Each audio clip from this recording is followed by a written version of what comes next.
Now broadcasting from beautiful downtown Tallahassee, it's Classic Movie Reviews with Snark. Welcome to today's show. My name is John. As always, you can subscribe to the show on iTunes or follow the links to social media in the podcast show notes. You can also go to snarkymoviereviews.com to read notes, bios, and other random movie facts. Remember, this show is completely free and independent. All I ask is that you jump over to iTunes and give me a review. I'm continuing the series about people trying to get somewhere or get something done, and there are obstacles in the way. The lead actor in this film is Captain Robert McClaw, the Army doctor who ends up in command of a cavalry troop. This role was played by Hunkarama Guy Madison. Madison was in the Coast Guard during World War II. He was on a pass in Hollywood when he was spotted by David O. Selznick's staff. They cast the untrained actor in Since You Went Away, 1944. By the time the war ended, Madison was on the way to being a star. He was on television and made a lot of westerns. By the mid-1950s, he was finding work hard to come by. He traveled overseas and continued to work until the 1970s when he returned to America. He worked more in American television. Madison died in 1996. Martha Cuttings is nursing sick children on the wagon train. Her role was played by Joan Weldon. Weldon was born in San Francisco. She started out as a singer. Warner Brothers took her and put her in a series of westerns such as The Stranger Wore a Gun, 1953, The Command, 1954, and Riding Shotgun, 1954. Her most famous movie is Them, 1954, where she played an ant-hunting scientist. She still lives with her husband in New York. Private Gottschalk was the trooper that was always complaining about Captain McClaw. This role was played by Harvey Lembeck. Lembeck was born in Brooklyn, New York. I'm seeing a trend. Hey, I'm walking here! He was a dancer at the 1939-40 World's Fair, where he eventually married his dancing partner. Following his discharge from the Army after World War II, Lembeck studied radio arts. On the advice of one of his professors, he chose stage work over the radio. Right out of school, he got a role on Broadway in Mr. Roberts. In 1951, 3 movies starring Lembeck were released, which are You're in the Navy Now, 1951, 14 Hours, 1951, and The Frogmen, 1951. He went back to Broadway and played Sergeant Harry Shapiro in Stalag 17. He was also cast in the same role for the movie Stalag 17, 1953, which was directed by Billy Wilder and won William Holden an Oscar for Best Actor. He played military roles in 9 other films from 1952 to 54. From 1955 to 59, Lembeck was on the extremely popular television show Sergeant Bilko, again playing a military role. In the early 1960s, Lembeck made more television shows and movies.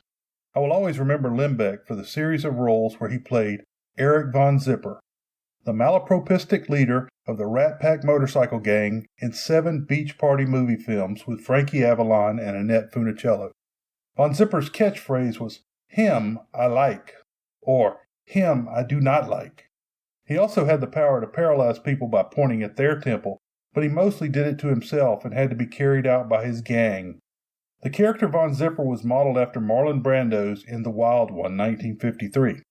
Lembeck appeared in the musical The Unsinkable Molly Brown, 1964. That same year, the Mercury Theater offered him the teaching job at the Actors Workshop. He began teaching comedy, but soon moved to improv as a way to perfect actors' timing. For the rest of the 1960s and the 1970s, he was on all the popular television shows, appearing over 200 times, running from The Monksters, The Man from U.N.C.L.E., The Monkees, Night Gallery, The Partridge Family, All in the Family, Batman, and Mork and Mindy. Lembeck continued to act and teach up until his early death in 1982. We've done enough movies that we're getting to the point where actors are repeating, and I don't have to spend as much time doing biographies. Praise be! The infantry sergeant, Dr. Trent, was portrayed by Ray Teal, and the doctor was a horse's ass. Ray Teal was first spoken about in Episode 14, Band of Angels, 1957. The uncredited infantryman that brayed and jeered at the cavalry as they rode into Cashman's was played by Denver Powell, who we first spoke about in Episode 49, The Alamo, 1960. Sergeant Elliott was a tough-as-nails cavalry sergeant. He knew how to fight Indians, and he knew how to lead the enlisted men. This role was played masterfully by James Whitmore, a man that was only a decade out of World War II himself. James Whitmore was first introduced in episode 50, Battleground, 1949. Finally, Colonel Janeway was a real hardcore infantry commander that was past his prime. Although his health was failing, he pushed himself as hard as he pushed his men. This role was well played by Carl Benton Reid. Reid was a character actor that specialized in playing stern, authoritarian figures. Carl Benton Reid was first mentioned in episode 26, Time Limit, 1957. Historic information. This movie is sort of based on Dr. Leonard Wood. Wood was in the 1886 campaign where Geronimo was captured. When all of the officers in the infantry company were killed, he took command, and for this and other actions he was awarded the Medal of Honor. He formed the Spanish-American War Rough Riders with Theodore Roosevelt. He rose to be Chief of Staff of the Army. Fort Leonard Wood Army Base in Missouri is named after him. It is known as Fort Lost in the Woods, Misery to anyone that has ever been there. Story. The local Arapaho Indians are rampaging, and a small troop of cavalry is chasing a group. Captain Forsyth orders his troops not to follow the fleeing group. Suddenly an arrow strikes him in the chest. The troop doctor, Captain Robert McLaw, Guy Madison, tends to the troop commander, but he cannot save the wounded man. Just before he dies, the commander orders the doctor to take over the troop and get them back to Fort Stark. He also tells Top Sergeant Elliott, James Whitmore, to make sure it happens. When the commander dies, Sergeant Elliott tells the men that Captain McLaw will be in command. One of the men, Private Gottschalk, Harvey Lembeck, is very outspoken about the command. Gottschalk complains about how many Indians they have seen on this patrol. As the troop moves towards the town of Cashmans, they see Indian smoke close behind. In the town there is an infantry unit. Sergeant Elliott has the men clean their uniforms, and he asks Captain McLaw to wear cavalry epaulets instead of medical epaulets. It'll just be until we get through Cashman's. Just so them doughfoots won't know that. Won't know that you haven't got a real officer, is that it? If they see them straps, they'll be calling us nurses, but the captain's right. You're a doctor. The captain agrees. They ride into town and receive a heckling from the infantry, from an unnamed private, Denver Pyle. Since he doesn't have command experience, McLaw does not report to the senior infantry commander. McLaw tries to give Forsyth's watch to Sergeant Elliott, and he takes a book on cavalry tactics for himself, as Forsyth had no family. McLaw also says he is getting out of the Army in a week. A civilian woman, Martha Cuttings, Joan Weldon, comes into the tent looking for a doctor. They recommend that she go to the surgeon with the infantry command. She says she has, and he says the disease the little boy on the wagon train has is grip. Grip is officially Bornholm's disease and is caused by a virus. It causes great pains in the rib area, but it's usually not fatal. I prefer the other name, the devil's grip. Just before she leaves, Colonel Janeway, Carl Benton Reid, busts in and gives McLaw an ass-chewing for not reporting in. Janeway mentions that he was going to meet with General Crook, who is known by the Indians as Nantan Lupan or Grey Wolf. He also mentions that the troopers are in the 7th Cavalry, so it would seem that this is taking place just after the Battle of the Little Bighorn, or Custer's Last Stand as it is sometimes known. The colonel orders the troops to escort the wagon train along with the infantry. McLaw almost admits that he's a doctor, but does not. That night, McLaw sneaks over to the wagon where the sick boy is located. The parents of the boy are scared, and Martha is downright hostile. Martha won't let him in the wagon. When McLaw finds out that one kid has already died, he forces his way into the wagon. McLaw says it could be smallpox, and Martha replies that she can recognize smallpox because her father was a doctor. That night, Sergeant Elliott gives McLaw a lesson on Indian fighting, and McLaw reads about cavalry tactics. In the morning, the wagon train, the infantry, and the cavalry move out. The captain sends Gottschalk out towards the mountains. They see a huge line of Indians, and one of the troopers is killed. The Indians charge as the two men make it back to meet the troop. The Indians stop a distance away. McLaw won't let the men pursue. About this time, they see smoke from behind and know Cashman's is burning.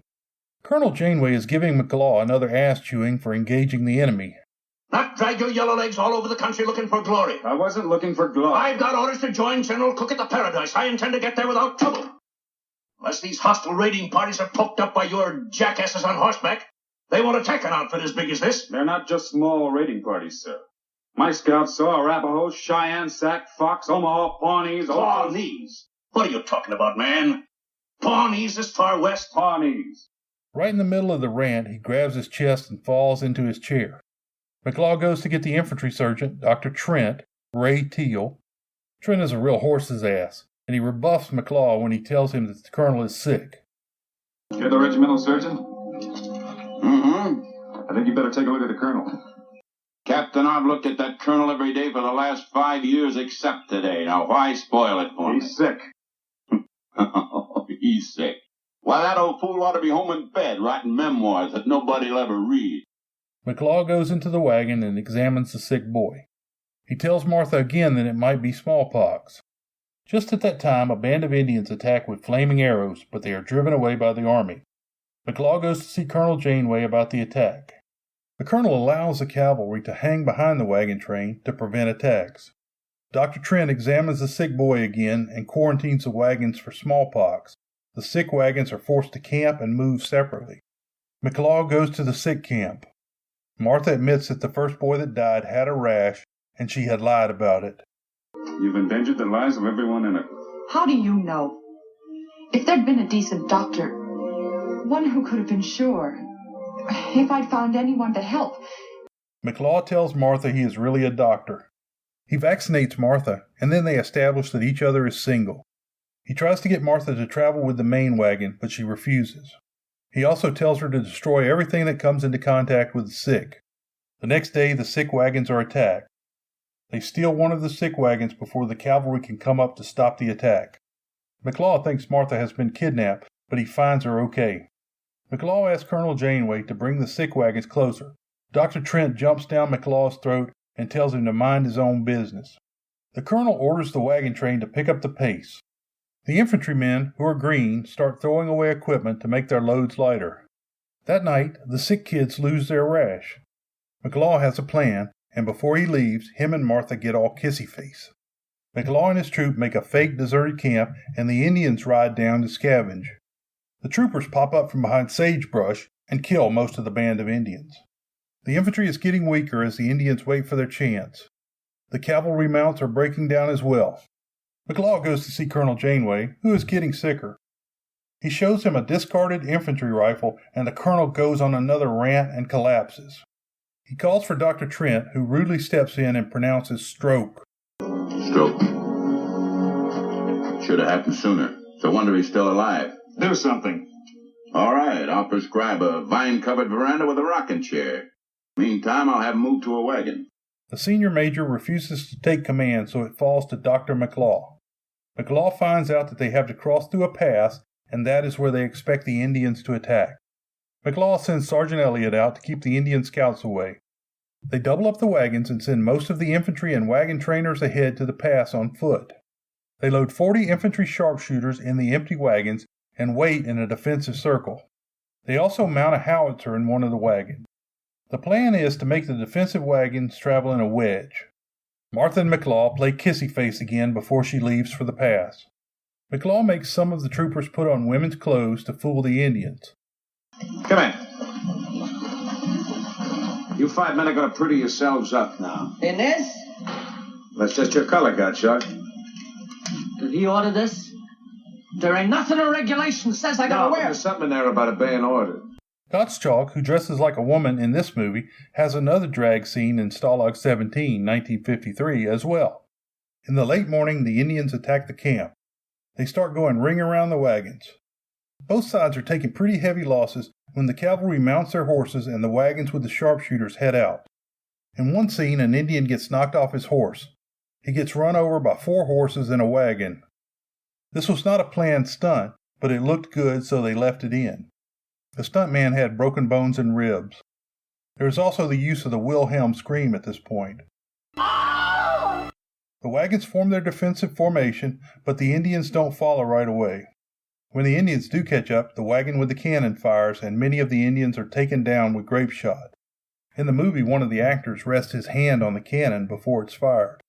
I suspect he would have pulled it off pretty fast. The Indians attack again, this time avoiding the cannon. McLaw gets dehorsed and jumps on one of the horses pulling a wagon. Sergeant Elliott brings up his horse and he jumps back. They finally make it to the pass, and the infantry and the wagon trainers are waiting there and open up on the Indians. In a pure case of badassery, McLaw fights sword against tomahawk, then sword against lance. Then he takes the lance away and throws it into another guy's hip. McLaw gets knocked to the ground and is about to be scalped when Sergeant Elliott steals a tomahawk and makes a killing throw. After the battle, Gottschalk tells McLaw what a great job he did and salutes him. McLaw examines one of the Indians, and he has spots. He finds a rag from one of the wagons, and he determines that the disease was chickenpox. Still worried about the rest of them, Elliot? Yes, sir. Well, you don't have to. Not anymore. They're sick, and they're going to be sick for quite a while. Smallpox. Chickenpox. He chews Martha out for not destroying cloths that were used on the sick. That's the cloth you used on the sick. Yes, I told you to destroy them. Get rid of them. I threw them away. You know better than that. You should have burned them. Why didn't you? What do you mean? The Indians picked up chickenpox from that. Chickenpox? Then it's not... Smallpox? No, but it might have been. Their fight is interrupted by a request to see Colonel Janeway. McLaw tells the colonel that the Indians have chickenpox. Dr. Trent gets snotty again. McLaw fesses up that he's a doctor. We move out in an hour. We'll take I the wouldn't worry bath. about moving out, sir. The Indians aren't going to attack again. What? What are you talking about? They're sick. Riddled with chickenpox. McClaw, I told you twice before to stick to your horses. I suggest you take a look at some of the Indians, Dr. Trent. You'll find they have chickenpox. Hit them like wildfire. No immunity, practically no incubation period. Yet they have the typical rash. You see, Doctor... First it's armored wagons, now you're a doctor. Yes, sir, I always have been. Colonel Janeway says he is owed $10 for command duty. He goes back to Martha and he says he thought she may have left the rags on purpose. But you know she's too good for that. They play kissy face and the movie ends. Postscript. There has been a consistent rumor that at some point Americans, or maybe British, gave smallpox-infected blankets to the Native Americans in an early form of biological warfare. I have looked for this on many occasions but have only found one reference. During the French and Indian War, the British commander, Geoffrey Amherst, wrote to Colonel Henry Bucquoit that it would be beneficial to their military plans to infect the Indians. Colonel Bucquoit stated that he would carry out the plan, but there is no evidence that it took place. World-famous short summary: wagon train moves through Indian territory. The EPUB for subscribers is on the site, so drop by and get your free copy. If you enjoyed this week's show, please tell your friends, and if you really want to help, drop over to iTunes and give me a review. If you want to comment, recommend a movie, or just say hi, follow the links in the show notes to my site. Beware the Moors.